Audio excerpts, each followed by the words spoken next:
電車は東武道東線直通森林公園行きです。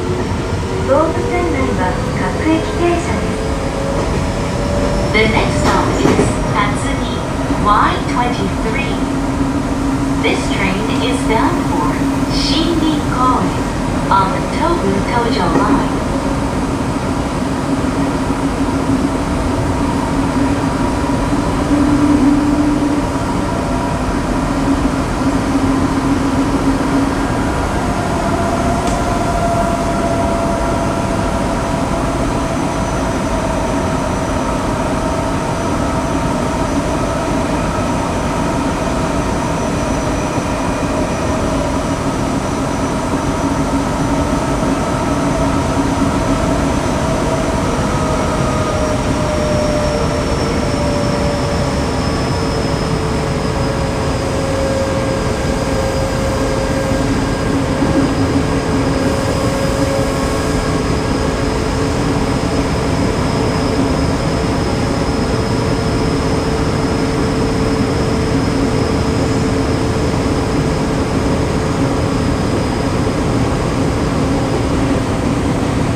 右側です。